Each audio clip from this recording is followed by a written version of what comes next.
আমরা আজকে ঐতিহ্যবাহী ঢাকা মেডিকেল কলেজের সকল শিক্ষার্থী এখানে একমত হয়ে অবস্থান করছি এই জন্য যে আমরা আসলে নিরাপদে নেই।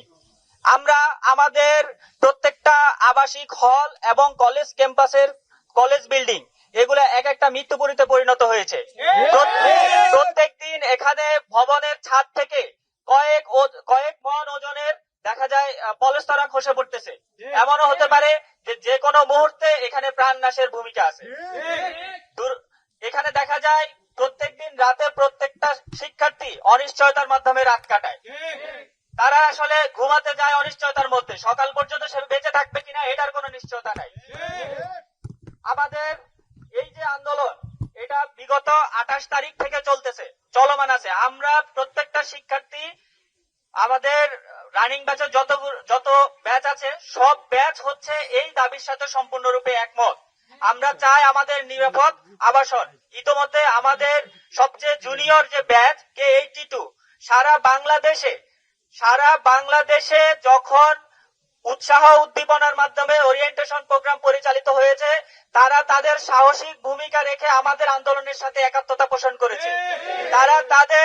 তারা তাদের ওরিয়েন্টেশন প্রোগ্রাম বয়কট করেছে এবং তাদের এই ধরনের সাহসিক ভূমিকার কারণে আমরা তাদেরকে সাধুবাদ জানাই।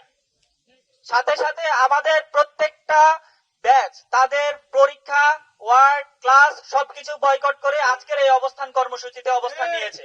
আমরা ঢাকা মেডিকেল কলেজের প্রত্যেকটা শিক্ষার্থী শহীদ ডাক্তার ফজলে রাব্বি হলে অবস্থানরত প্রত্যেকটা শিক্ষার্থী, শহীদ ডাক্তার আলিম হলে অবস্থানরত প্রত্যেকজন ছাত্রী এবং ক্লাস করতে আসা প্রত্যেকজন শিক্ষার্থী আমাদের দাবির সাথে একমত।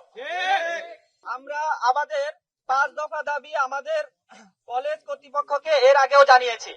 আমাদের কলেজ প্রশাসন আমাদের দাবির সাথে সম্পূর্ণরূপে একমত, কিন্তু ঊর্ধ্বতন মহলের দীর্ঘসূত্রতা এবং ঊর্ধ্বতন মহলের 9-6 আমাদেরকে হতাশ করছে। আমাদের এই যে 5 দফা দাবিগুলো হচ্ছে ছাত্রাবাস এবং ছাত্রীনিবাসের জন্য দ্রুত সময়ের মাঝে বাজেট পাস করতে হবে। নতুন আবাসন ব্যবস্থা তৈরি করার আগ পর্যন্ত বসবাসের জন্য বিকল্প আবাসনের ব্যবস্থা করতে হবে। 3 নাম্বার দাবি হচ্ছে নতুন আবাসন এবং বিকল্প আবাসনের বাজেট পৃথকভাবে পাস করতে হবে। দ্রুত সময়ের মধ্যে দৃশ্যমান পদক্ষেপ গ্রহণ করতে হবে।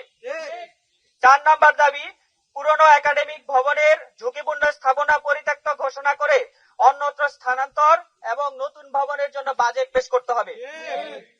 5 নাম্বার দাবি কার্যক্রমের অগ্রগতি পর্যবেক্ষণ এবং স্বচ্ছতা নিশ্চিত করার জন্য শিক্ষার্থীদের মধ্য থেকে প্রতিনিধি নিযুক্তকরণ এবং প্রয়োজনীয় ব্যবস্থা গ্রহণ করতে হবে।